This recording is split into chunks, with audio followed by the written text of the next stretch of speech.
ஆண்டவராகிய இயேசு கிறிஸ்துவின் நாமத்தில் காலை வாழ்த்துக்கள். இன்றைய மன்னா, இஸ்ரவேலை ஆசீர்வதிப்பதே கர்த்தருக்கு பிரியம். என்னாகமம் 24 வசனம் 1 முன்பகுதி. இந்த சம்பவம் நமக்கு தெரியும். பாலாக்கு என்ன செய்கிறாரு, பிழையாமல் கூலி பொருந்தி பேசி அவனை கூட்டிகிட்டு எப்படி ஆகினோம் இஸ்ரவேல் ஜனங்களை சபிக்க சொல்கிறான். ஆனால் இவன் மறுக்கிறான். ஒவ்வொரு நேரத்தில் பார்த்திங்கன்னா அந்த பண ஆசை கொஞ்சம் வந்துடுது. அப்பப்போ ஆண்டவரை வலியுறுத்தும்படியாக கர்த்தர் போக வேணாம் என்று உரைத்ததை ஏற்றுக்கொண்டாலும் அடுத்த முறை மீண்டும் அவருடைய அனுமதிக்கு எதிர்பார்க்கிறார். பிடிக்கல தெரியுது. ஆனால் திரும்ப அந்த பாலாக்கை திருப்திப்படுத்துறதுக்கு மீண்டுமாக கர்த்தர்கிட்ட நான் கேட்டுட்டு தான் சொல்வேன்னு சொல்லிட்டு அவரை அனுமதிக்கிறார். அது ஆண்டவருக்கு பிடிக்கலை. பாருங்கள், கர்த்தருடைய தீர்க்கதரிசியாக இருக்கிறான். ஆனால் பொருளாசையினால் பின்மாற்றம் அடைந்து அவனுடைய சரித்திரத்தை பற்றி சொல்லப்பட்டிருக்கு. இஸ்ரவேலரால் கொல்லப்பட்டார். பின்மாற்றமாக இருப்பவர்களுக்கு இது ஒரு எச்சரிப்பாக அமையுது. அவர் இஸ்ரவேலர் அல்ல, ஆனாலும் கர்த்தரோடு நெருங்கி இருக்கிறவர். கர்த்தரின் தீர்க்கதரிசி. கர்த்தருக்கு கீழ்ப்படிந்தான் நடக்கிறாரு. கர்த்தர் சொன்னதை மட்டும்தான் செய்கிறாரு. கடவுளுடைய ஆவியினால் ஏவப்பட்டு பல தீர்க்க தரிசனம்லாம் உரைக்கிறாரு.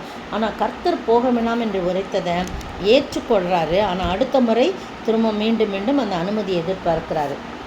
அது மட்டும் இல்லை, பின்மாற்றம் அடைந்த நிலையில் இஸ்ரவேலரை பாவத்தில் விழ செய்யுமாறு பாலாக்கிற்கு ஆலோசனை தந்தார் என்று சொல்லி நம்ம பார்க்குறோம். பொருளாசையினால் இப்படி செய்கிறார்.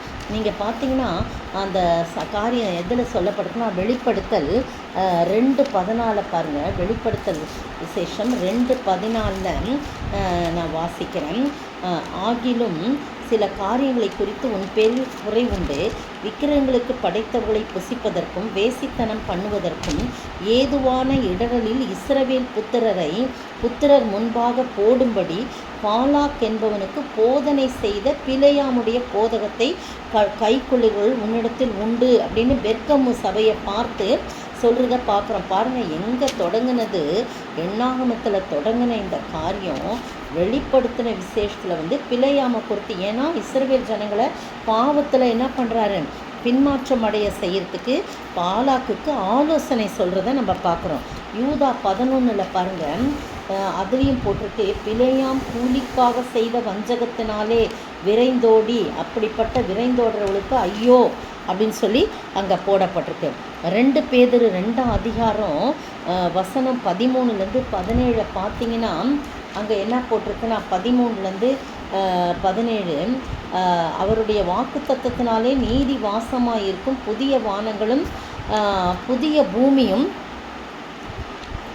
2ஆம் அதிகாரம் 13-17 செம்மையான வழியை விட்டு தப்பி நடந்த பேயோரின் குமாரனாகிய பிலேயாமின் வழியை பின்பற்றி போனவர்கள்.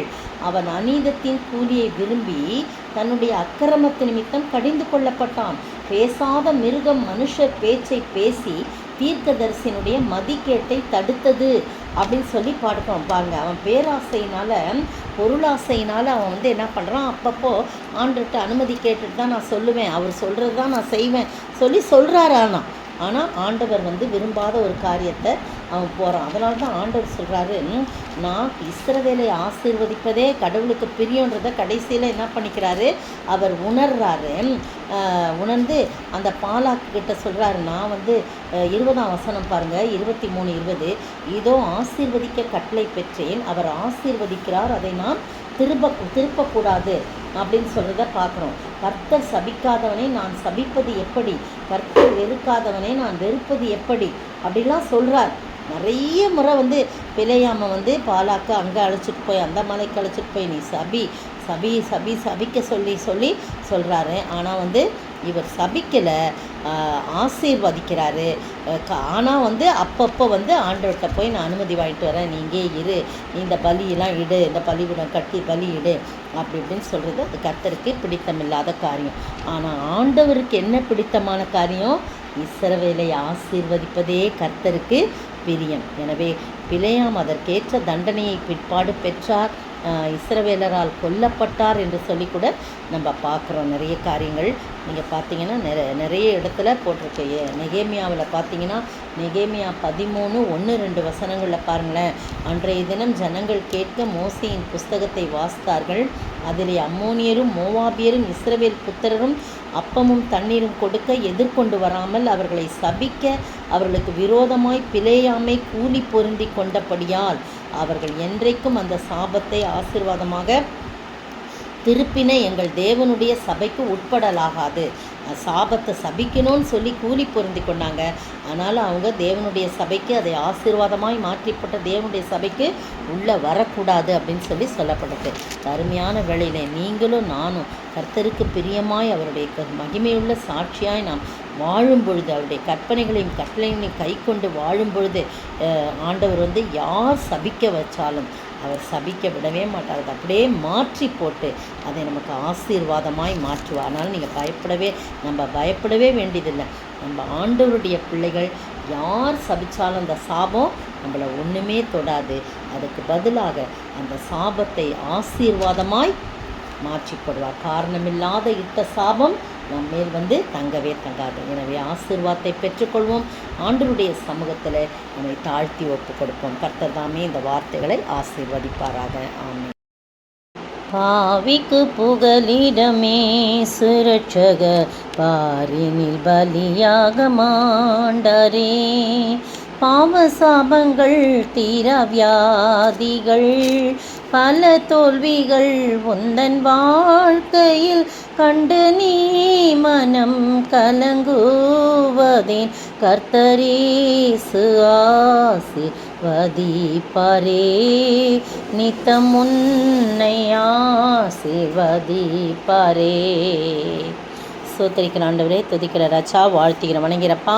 கர்த்தாவே, எத்தனை சாபங்கள், பாவங்கள், கோபங்கள், ரோகங்கள் எது வந்தாலும் ஆண்டவரே நாங்கள் கலங்க வேண்டியதிலே காரணம் எங்களை ஆசீர்வதிப்பதே உமக்கு பிரிய ஆண்டவரே. நாங்களும் உமக்கு பிரியமாய் நடக்கும்போது நீர் எங்களை ஆசீர்வதிப்பதில் பிரியம் கொள்கிறீர். அப்படிப்பட்ட பிரியம், உமக்கு பிரியமான வாழ்க்கை வாழ எங்களை அர்ப்பணிக்கிறோம். இயேசுவின் நாமத்தில் ஜெபிக்கிறேன் பிதாவே, ஆமேன். நேற்றைய பதில், தேவனுடைய ராஜ்யம் உங்களுக்குள் இருக்கிறது என்றார். தேவனுடைய ராஜ்யம் உங்களுக்குள்ளே இருக்கிறது என்றார். லூக்கா 17:21.